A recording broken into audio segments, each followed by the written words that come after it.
Hello everyone, welcome back to another video. তো আমার হাসির কারণ হচ্ছে তো বড় মা, কারণ আমি অনেক দিন ধরে চেষ্টা করছিলাম মায়ের কাছে যাব। তো ফাইনালি আজকে মা আমাকে টেনেছে আর আমি বড় মার কাছে যাচ্ছি। তো ফাইনালি এখানে আমি নৈহাটি স্টেশনে নেমে পড়েছি, আর নামার সাথে সাথেই আমার লিটারালি গুজবাম্পস ফিল হচ্ছিলো। আমি জানি না কেন, একটা অন্যরকমই পজিটিভিটি আমি ফিল করতে পারছিলাম। তো এই রাস্তাটা তো সেই রাস্তাটা যেখানে বড় মার বড় মূর্তিটা কালী পুজোর সময় পুজো করা হয়। দেন ফাইনালি মায়ের মন্দিরের সামনে চলে এসেছি, আর সেই বিখ্যাত লেখা ধর্ম হোক যার যার বড় মা সবার, আমি এটাকে প্রচণ্ড মানি। দেন আমি চলে এসেছি একটা মিষ্টির দোকানে মায়ের জন্য কিছু পুজো সরঞ্জাম নেব বলে।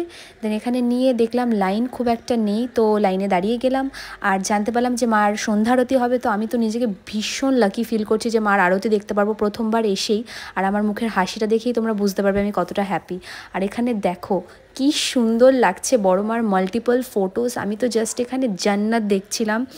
তো এত কিছু এনজয় করতে করতে ফাইনালি মন্দিরের ভেতরে ঢুকলাম, আর এখানে আরতি চালু হয়ে গেছে।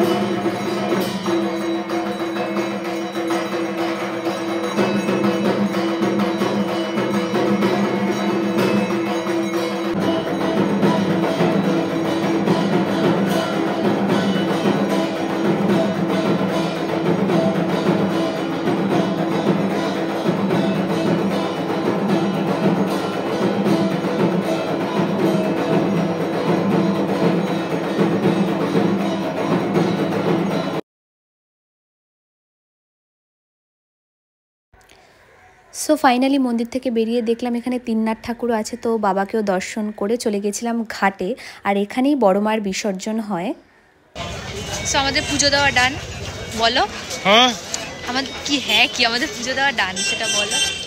এইখানে তাকিয়ে কথা বলতে, বারবার ওখানে তাকিয়ে কথা বলছি। কি বলবো? কিছু বলতে হবে না, চলো বাড়ি যাচ্ছি আমরা।